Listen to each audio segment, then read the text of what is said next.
And we back with another informational. Here is Voch Lombardi. I guess the last video was a success. You know, we had some comments, we had some good feedback there, and I was like, leave in the comments or on the Facebook chat or whatever.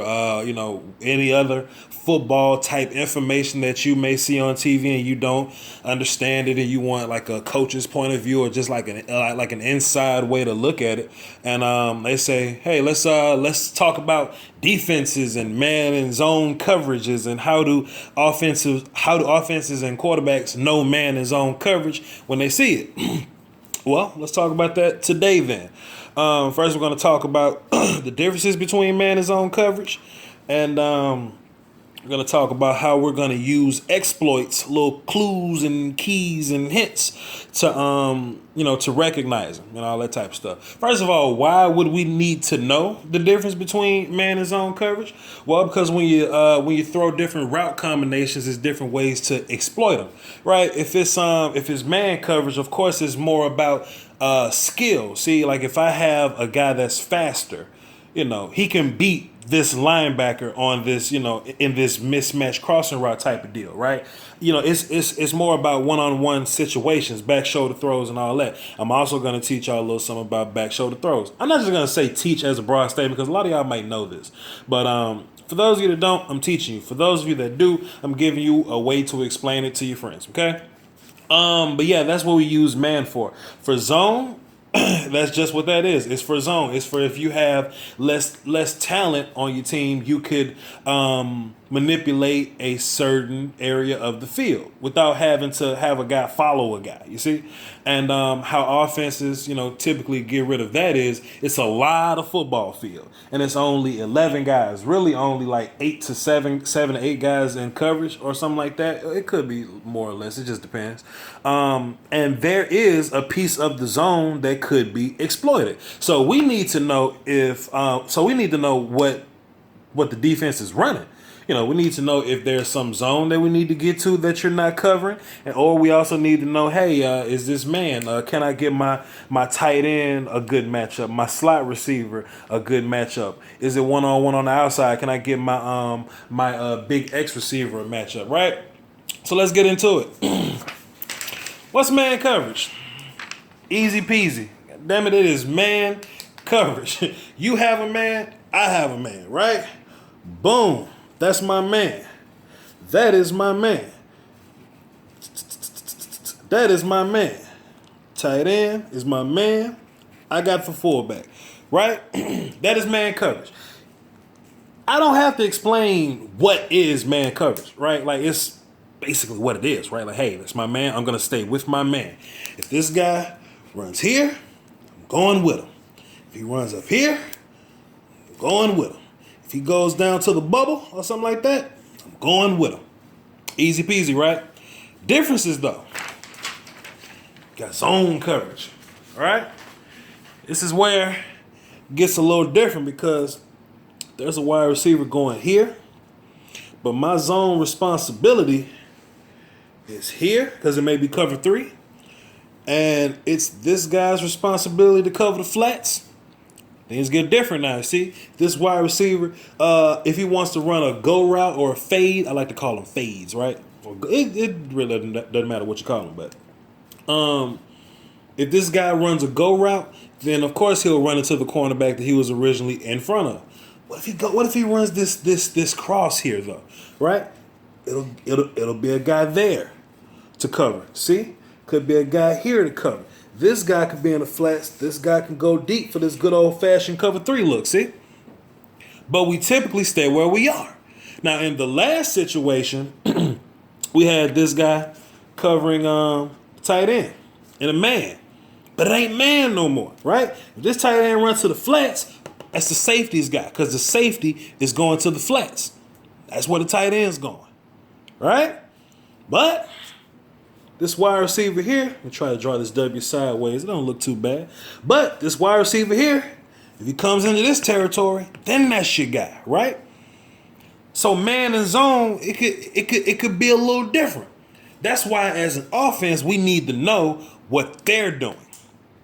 We need to know what the defense is doing so we can have a chance to exploit it. If we knew this was cover 3, oh man, the things we could do with cover 3. If we knew it was cover 2, oh man, we running floods, we running the benches, we running all the corners and out routes. You see, it's just we just gotta know. We just gotta know. For example, what I would do in this situation is let me find me another. Let me use this here. One of my notes. See, if I was in this cover 2 situation, right? I mean, you got all this field to work with right here, right? Because this guy's gonna be here, that guy's gonna be there, this guy's gonna be high here, but you got all this space. You see? So if we're coaches and these are my wide receivers, right? How do I exploit cover 2? Well, we're going to run smash concepts. What's smash? Well, this guy's going to run a curl. This guy is going to run a corner. Okay? Now, what's going to happen here is this cornerback, he's either going to come down to play this hitch or he's going to play back to play this corner. If he plays back to play the corner, then you throw it to the hitch. If he comes down to play the hitch, you throw it over the cornerback's head and you throw it to the corner route. Right? Because you got all this space right here. But, coach, is somebody going to be there? Hell no, because this safety better be deep. This linebacker better be on this hook and curl. And this corner, well, we exploiting him. So whatever decision he makes, that's just the decision that he makes. You dig? Anyway, moving on. Another tip we could use is cornerback alignment. All right? You probably heard someone say this. Let's take a look at the cornerback and see if he gives us any clues about what they're doing. You might have heard it before, but no one may not have explained it to you in this type of way. Let me explain.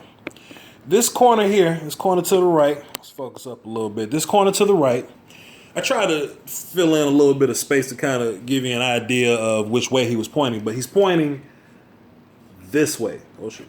There you go. He's pointing inside. Okay. Now you probably heard someone say if the cornerback's pointing inside, then it's zone. Well, let me tell you why that's the case, right? Because if the wide receiver comes up on you here and it becomes this type of struggle, right? It turns into a jam, let's be physical type of deal. You want your back to the sideline because you want to try to funnel everything inside. Okay?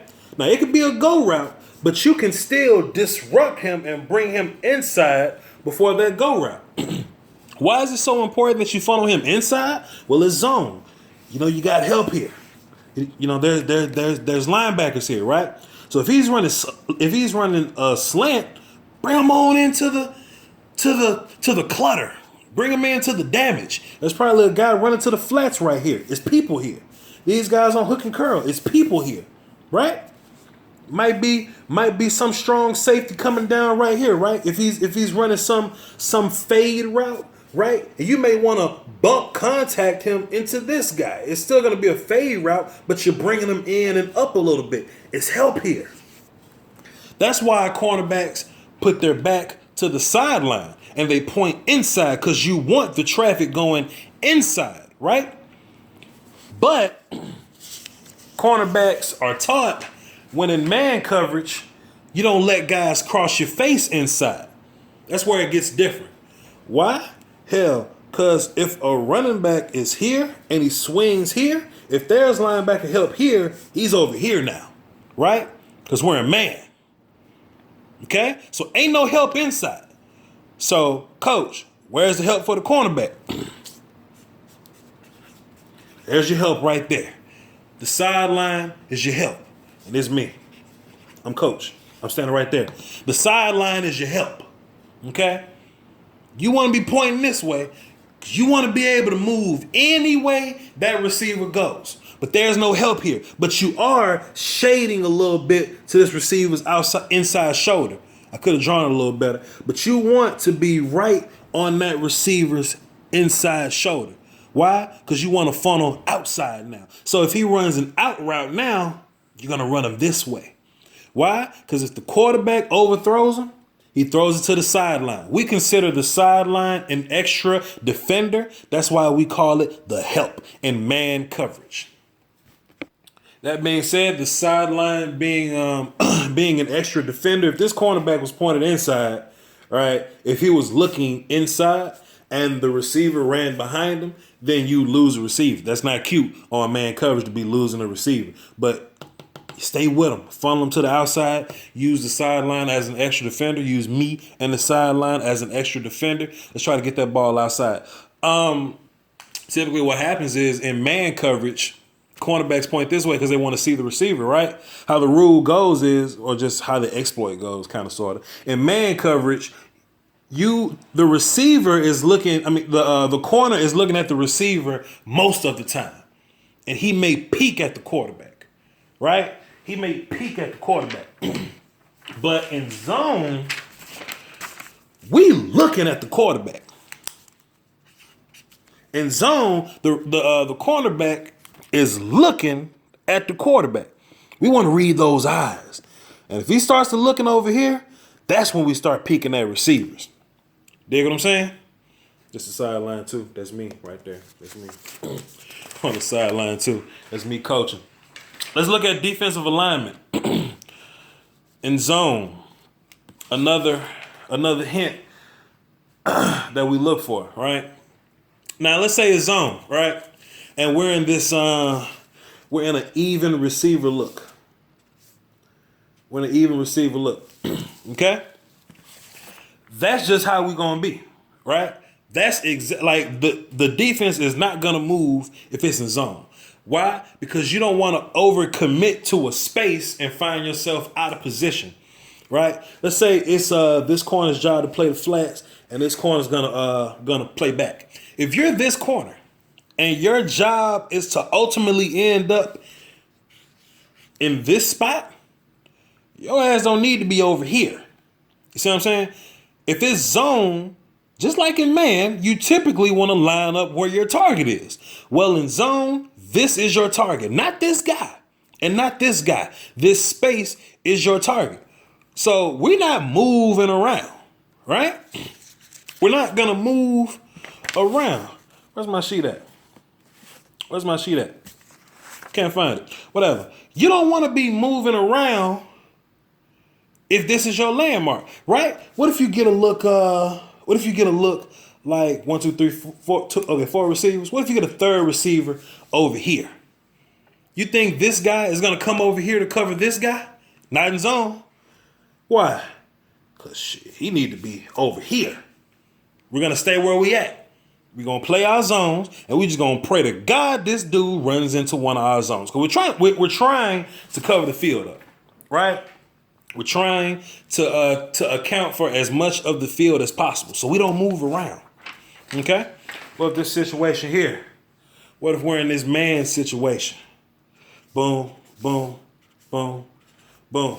What if it's a man situation and we got 4 even receivers? Easy peasy, same deal, right?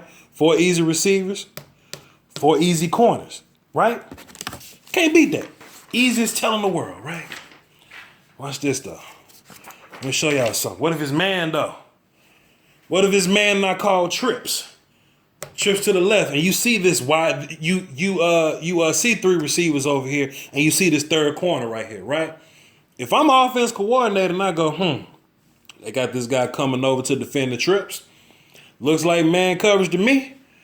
So we get to do all kind of shit. Well, we get to run all kind of crosses because now this corner got to keep up with this guy. We get to do all kind of stuff, right? Because we know it's man coverage. How do we know? 3 receivers, 3 corners. If it was zone and this corner started over here in the dime look, it'll be that. But it ain't that. Dude ain't over here. He's over here with his target. Whenever you see corners going like, whenever you see an even number of corners with the number of receivers, not so much the even number, but if you see 3 receivers and you see 3 corners, it's man. It's man every time. Now 2 and 2 can be tricky, but for the most part, right? What if it's 4-2? I mean, what if it's a 4-3 look and a man, but you only got. Let me get another sheet of paper, but you only got 2 corners, right? Because we know most 4-3 looks go boom, boom, boom, boom, boom, boom, boom. We know most 4-3 looks look like this. That's a base 4-3 look. Well, shit, you know it's man because this corner's over here now. You see what I'm saying? They're bringing you over to account for them. Why is that a good idea? Well, Charlie, I'll tell you why. Because if you get this look where the only receivers, let me see, quarterback, get your fullback, running back. What if you get this look and just no receivers on this side at all? All the receivers over here. Well, you covering this guy. You're not going to man cover him from way over there. Bring your ass over here. So if I'm an offense coordinator and I see this, I see that look right there, I go, it's man coverage right there. I get to do what I want to with that. See what I'm saying? Let's talk about back shoulder fades and why they're why it's the most unbeatable route in football. Because how cornerbacks are taught to play man coverage is you play behind the receiver and to the inside of them. Why? Because if the receiver goes inside, you want to be inside with him. If he goes outside, help. Sideline, help. That's me. I'm coaching on the sideline. Right? That's why. So if we're going to use the way DB coaches train you as an exploit to beat you, cool. If you're a cornerback and you want to play inside and behind me, I'm going to throw the ball outside and in front of you. And if the ball is perfect, the timing is perfect, the route is perfect, you cannot beat a back shoulder fade. Right?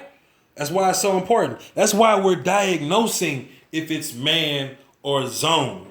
Because if it's man, shit, that's all you got. And we look for typically cover 0 or cover 1 to throw back shoulder fades against. Because if it's cover 0, that means there's no safety help. That means your cornerbacks are all you got. It's probably a blitz. I mean, you better get there. Because if not, all this space and opportunity belongs to the football and the receiver. The cornerback has no choice but to play behind and on the inside. So if you throw the ball in front to the outside, can't be beat. Can't be beat. You understand? That makes sense, y'all? Cool. One last trick we use, we put guys in motion. Okay? What if we started off with this 1, 2, 3, 4 even 4 receiver look? Sometimes we call it quads. What if we have this even look, right? We got a cornerback on this guy.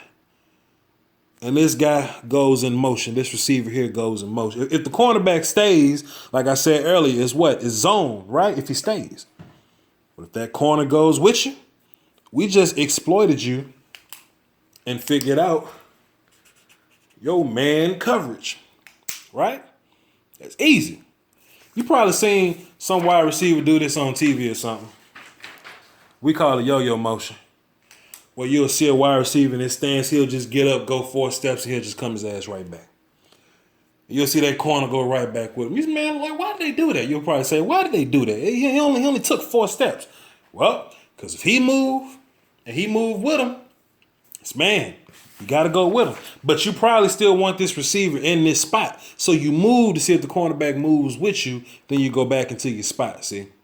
That's what we do. And the read is already predetermined for man or zone. So it's up to your quarterback to figure that out, and all that type of stuff. But I'm Voch Lombardi. Will y'all please hit that comment section up and tell me if you learned anything? Tell me if you have a way to exploit offenses if you're a high school quarterback or something like that, something that your coach taught you. Feel free to share it with me. If you have anything else football related you want to know about, hit me up and let me know that too. It'll be for a future video, all that type of stuff. Join my Facebook group, Lombardi's Draft Talk. Hop in there, it's during football season, talk a little trash with us and all that. Plus, we got the film sessions coming out more. We pumping them out, man. I'm Voch Lombardi, man. Thanks for tuning in.